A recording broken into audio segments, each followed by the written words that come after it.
Hi, today I'm going to talk to you about goal setting, particularly why it is important, how we can go about setting our goals, what is the best method to track them, and also busting a few myths around goal setting. They do get a bad rep.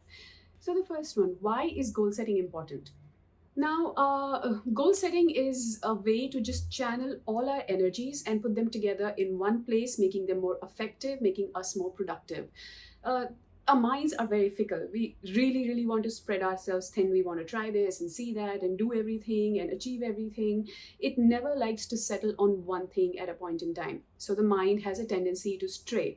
And that is where goals come in because goals help you stay focused on what is most important for you. Now, the thing about goals is that they help us concentrate our energy, our thoughts, our focus. They just bring everything together from being spread out thin all over the place into one solid objective. Now, a good example to convey this is when we used to do that little science experiment. You take a lens out into the sun, you put a paper underneath, put the lens above, and the sun's rays are concentrated by the lens that it burns up the paper. And that's exactly what goals do. They concentrate our energy, and that's helpful, really helpful. So, how do we go about setting our goals? Now, there are many tools that have been offered by different people. One that I align with is called SMART goals. So, what are SMART goals? SMART is an acronym for 5 words. First one is specific. Specific means you need to know exactly what you want to do, how you're going to do it, and so on and so forth. So, let's say the goal is to lose weight or to get healthier, then there has to be a process around it as to what are the steps that are going to be taken to help you achieve that goal. If I want to lose weight, then my steps will be that I want to exercise, I want to have a good lifestyle, I want to reduce my stress levels. So, there has to be some specific process, it can't be just something vague. Second one is M for measurable.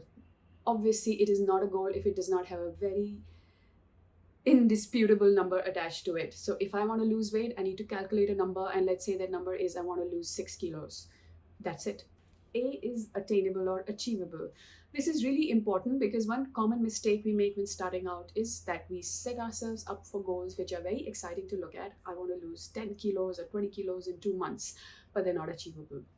A better way to lose 20 kilos is to lose 1 kilo a month every month for 20 months, or 2 kilos a month every month for 10 months. So that's attainable. We have SMA, now R, relevant. When I say relevant, it means it has to be relevant to your life, to your environment, to your circumstances, as well as to your overall plan in life. Now, if I say I want to lose 6 kilos, I have to ask myself why. Because I might be living a life wherein the priority for me is a newborn child or somebody in my family who's sick. At that point in time, I decide I want to focus on diet, weight loss, and fitness. It's not relevant. There is no logic to bringing in these other things which are irrelevant to the current circumstances.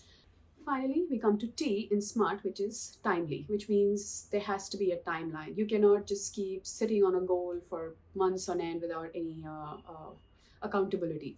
So if I have a goal to lose weight, it is, and if let's say an average run rate is 1 kilo a month, 2 kilos a month, then I can say that I want to lose 6 kilos by the end of 3 months.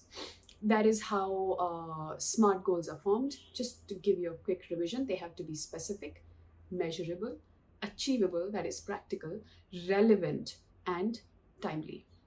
The next thing you need to remember when setting goals is that do not have too many goals. You cannot have like this huge laundry list of 50 things that you should be doing this year.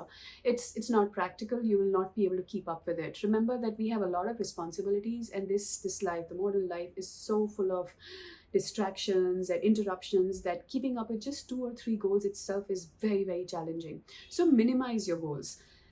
And lastly, once you set your goal, have faith. Very, very important to have unwavering faith in whatever you decide to do for the year. Now that we have set our goals, we need an action plan. We need steps on how we're going to achieve them. And that means we have to track ourselves. Now, again, like I said, you have to keep everything really simple. Now, if you have a very complicated tracker that is running into different sheets, you're not going to keep up with it unless you're a corporation and you're getting paid like $1 million salary to do that kind of stuff. Remember, we have to keep our lives sane and simple. And a very good example here is what is often attributed to Benjamin Franklin. Now, it's said that he had a tracker. He had these 13 attributes or character traits that he was working on since he was as old as 20 years. And he would carry this little card which would have these 13 attributes jotted down in rows, and in columns he had the days of the week. And all he would do is he would put a black dot against any attribute that he did not achieve that particular day. And they're beautiful attributes. He talks about silence, which means that he should only talk when necessary and not indulge in useless conversations.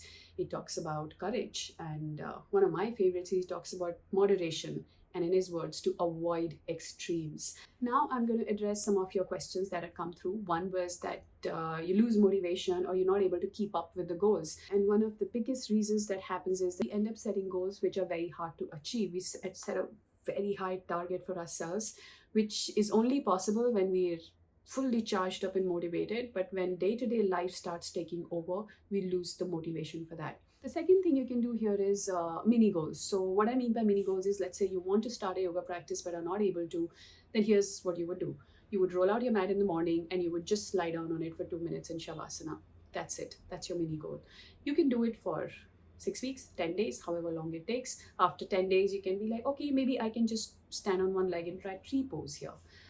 What this is doing is it's making you consistent. Now, mini goals might sound funny, that what is this? I'm not going to roll out a mat and lie down. Anybody can do it. But trust me, anybody can't do it. But the inertia that you have to overcome in order to just roll out the mat and lie down is very, very, very low. So that's a good way to begin. So let me actually at this point address that common myth that goal setting is not aligned with yoga, or that it goes against the principles of yogic living because we are living in a material world and we cannot have materialistic goals. Now, that is not right. That is actually a flawed understanding of the concept of goal setting. To put it in perspective, Arjun did not go into that war without a goal or a perspective in mind. He did not just go vaguely saying, okay, I'll go there, do my best and see whatever happens. He had a very clear goal that I have to win this for so and so reason. And that is what Krishna was trying to convince him, that it is your duty because you have a skill, you're born with a particular gift, which is your intuitive gift. And to not use it when duty calls is unfair. Goal setting is actually very close to the process of meditation, and I'll tell you why. When we're meditating, we often use either a mantra or a deity or an image, let's say an image of a lotus or of somebody we believe in, or Om, for example, or a symbol. These are called objects of meditation by Patanjali in his Yoga Sutras.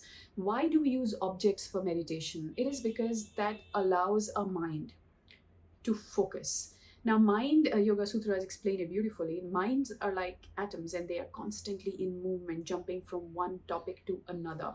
Mind can never be still. It's hopping all the time on different topics. That is why we have so many thoughts in a day, and it's really, really hard to still your mind. It's actually impossible to still your mind, next to impossible. So what did the ancients come up with? They came up with this concept of objects of meditation. Choose any object. Let's say you choose Om, or let's say you choose a deity that you truly believe in, and you visualize them, or you try to focus your mind on that one object.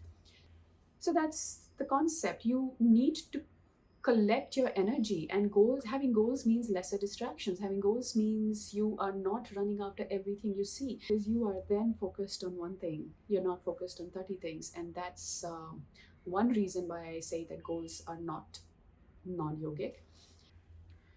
Now, here's the other thing about goal setting, which is personally very important to me, and it's something that I follow and I would like to share it with you, which is that your goals should never be selfish. Goals should not be for individual gains. They should always be set to create value for yourself and for the environment and for the people and the society around. It sounds very hoity-toity, but trust me, it is going to make a lot of difference to your life as well.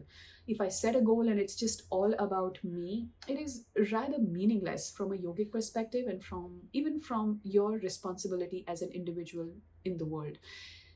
Every goal at some level has to contribute back to the world, whether it is you wanting to lose weight, and what are you going to do once you've lost the weight? How is it going to help you contribute to the world? You cannot be wanting to lose weight just so that you can look a certain way. That makes no difference to anybody in the world. That is irrelevant. So I want to lose weight because I want to get healthy. I want to lose weight so that I can just fit into more clothes easily, and the effort and time and money that goes into finding clothes because I'm disproportionate goes away, so on and so forth. Could be some reasons, but I am doing it so that I can use that extra time and energy somewhere. Where will that go? You need to make sure that you're creating value with every goal that you set. So that's my not so quick update on goal setting. This is one of my first vlogs for YouTube, and I'm looking forward to do more. So if you liked it, please do let me know. If you didn't like it, please do let me know so I know what is it that you're looking for. I really want to come back here more often and share things with you that are meaningful. Thank you for listening to me.